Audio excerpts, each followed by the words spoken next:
मैंने अक्सर बहुत से लोगों को ये बोलते हुए सुना है, वो घर में अकेले मत जाना, वहां कुछ गड़बड़ है। सुनो, उस सड़क से अकेले मत गुजरना, या रात में अकेले बाहर मत जाओ, किसी के साथ जाओ, सेफ रहोगे।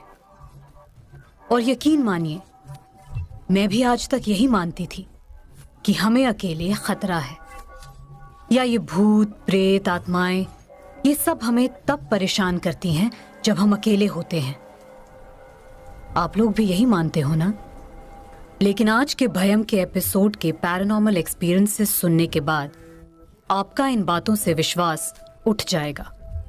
ये कहानी है एक मीडिया स्टूडेंट की जो अपनी फैमिली के साथ एक लॉन्ग वीकेंड एंजॉय करने दहानू गया था।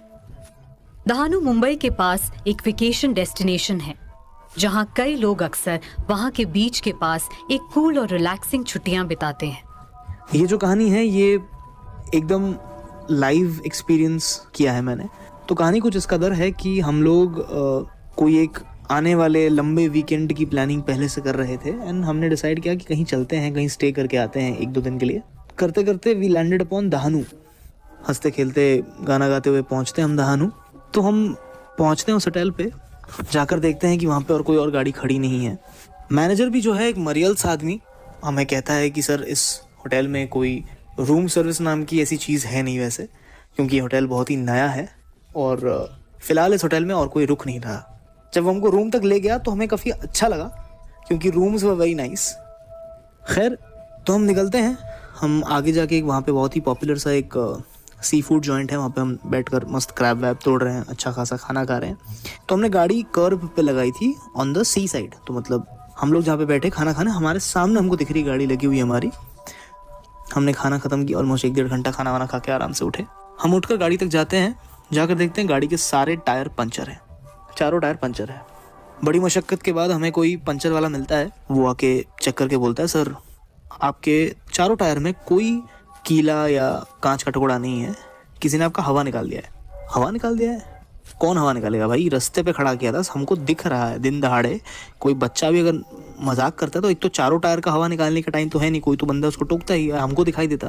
बट वो बोलता नहीं सर कोई दिक्कत नहीं है, मैं चारों टायर्स में हवा भर देता हूँ। वो कहता है सर मैंने चेक कर लिया पानी वानी मार के, कुछ प्रॉब्लम नहीं है। खैर, हम उसको पैसे दे के वापस जाते हैं रूम पे। खैर, कट टू इवनिंग। अभी हम सब साथ में बैठे हैं तो कुछ ऑब्वियसली खाना पीना चल रहा है रूम में बैठ कर। हम चारों एक ही रूम में बैठे हैं, मगर मेरी मम्मी को कोई एक इंट्यूशन हो गया है कि आज की रात हम चारों एक ही कमरे में सोएंगे।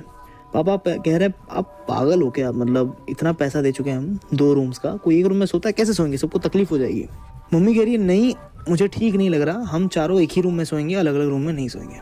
अब मम्मी कोई बात को लेके अगर अड़ जाती है ना तो अड़ जाती हैं, तो वो कंटिन्यूसली कहे जा रही कि नहीं नहीं हम एक ही कमरे में रहेंगे, मतलब रहेंगे, मुझे ये सेफ नहीं लग रहा है, कल सुबह we need to leave as soon as possible. हम सब सो रहे हैं, ऑलमोस्ट सबकी नींद आई है, आने वाली है। धड़ धड़ धड़ धड़ धड़ कोई लात मार के, घूसा मार के दरवाजे को धड़ धड़ करके खोलना चाह रहा है। हम चारों की सांसें हलक में अटक गई थी। हमने जोर से चिल्लाया कौन है? सडनली धड़ धड़ बंद। शुक्र है हमने ऊपर वाली कड़ी लगा रखी थी। पापा और मैं धीरे से उठे, हमने एक बियर की बोतल ली, दरवाजे के पास खड़े होकर चला रहे कौन है? कोई आंसर नहीं, डेड साइलेंस। दादी कह रही है पुलिस फ़ोन कर, पुलिस फ़ोन कर। हमने इंटरकॉम पे जाकर रिसेप्शन पे फ़ोन किया, भाई कौन है जो हमारे दरवाजे पे धड़ धड़ कर रहा है? रिसेप्शनिस्ट बोलते हैं सर कौन? हमने कहा तुम पागल हो गया यार, कोई दरवाजे पे हमारे धड़ धड़ करके लात मार रहा है, दरवाज़ा दस्तक दे रहा है, फर्स्ट फ्लोर पे क्या चल रहा है, आवाज़ नहीं आ रही तुमको? वो कहता है सर रुकी मैं देखता हूँ। फिर उसका कॉल बैक आया ही नहीं। फिर हम सोने गए, रात भर की नींद पूरी करके सुबह एज सून एज पॉसिबल निकलने का प्लान बना। मम्मी ने कहा मैं यहाँ 1 सेकेंड और नहीं रुकूंगी, सुबह होते ही निकलेंगे। अब नींद तो किसी को आई नहीं, हम लेटे थे और सारी रात हमें छत पे कोई लड़की दौड़ रही है, उसके पीछे 4 और लोग दौड़ रहे हैं और किसी लड़की की चीखें हमें सुनाई दी। हम बस ये सोचते हैं कि क्या होता अगर हम अलग अलग कमरे में सो रहे होते और हम में से कोई एक दरवाज़ा खोल देता, ये सोचकर कि दूसरे रूम से हमारे रूम से कोई आया है, कोई मुसीबत है। सुबह जैसे ही हुई हम पहली फुर्सत में निकल गए वहां से। सुना आपने? मैंने कहा था आपका उन बातों से विश्वास उठ जाएगा। और अब जो पैरानॉर्मल एक्सपीरियंस है वो एक चंडीगढ़ में रहने वाली फैमिली का है जो गोवा एक शादी में गए थे।